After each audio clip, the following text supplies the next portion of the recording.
लाख बुजुर्गों को ऐसी पेंशन मिलती है जिसमें से कुछ हिस्सा दिल्ली सरकार से आता है और कुछ हिस्सा केंद्र सरकार से आता है। पिछले 5 महीने से इन 1 लाख बुजुर्गों को पेंशन नहीं मिल रही थी। इसलिए नहीं मिल रही थी क्योंकि जिन पेंशनों का हिस्सा केंद्र सरकार देती है, उन पेंशनों को भारतीय जनता पार्टी शासित केंद्र सरकार ने रोक रखा था। दिल्ली के बुजुर्ग बहुत परेशान थे। ये ऐसे बुजुर्ग हैं जो गरीब परिवारों से आते हैं। ये ऐसे बुजुर्ग हैं जिनके पास इस बुजुर्ग पेंशन के अलावा, इस वृद्धावस्था पेंशन के अलावा कोई भी आर्थिक साधन नहीं है। उनके पास अपनी देखरेख के लिए, उनके पास अपनी दवाइयों के लिए, उनके पास अपना घर चलाने के लिए भी पैसे नहीं थे।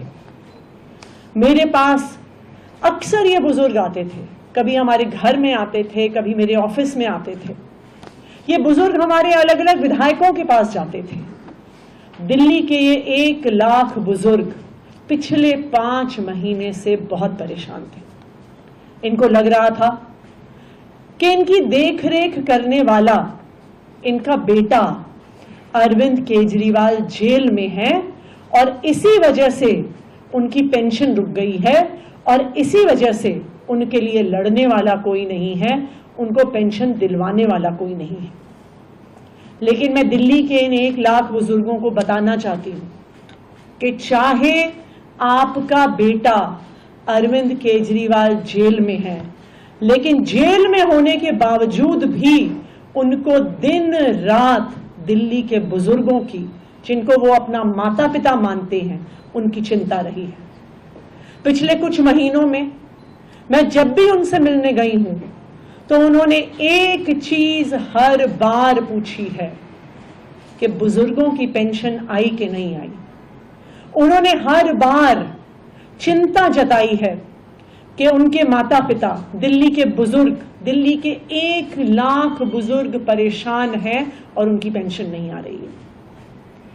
लेकिन आप बुजुर्गों के इस प्यार का, बुजुर्गों के इस आशीर्वाद का चमत्कार देखिए कि उनके बेटे अरविंद केजरीवाल ने जेल में होने के बावजूद भारतीय जनता पार्टी की केंद्र सरकार से लड़कर इन 1 लाख बुजुर्गों की पेंशन दिलवाई है।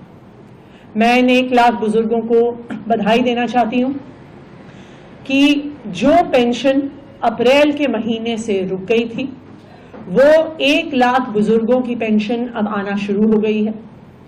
कल से हमारे सोशल वेलफेयर डिपार्टमेंट ने इस पेंशन को 1 लाख बुजुर्गों के अकाउंट में क्रेडिट करना शुरू कर दिया है। कल तक तकरीबन 1 लाख में से 90,000 पेंशन्स का ट्रांसफर हो चुका है।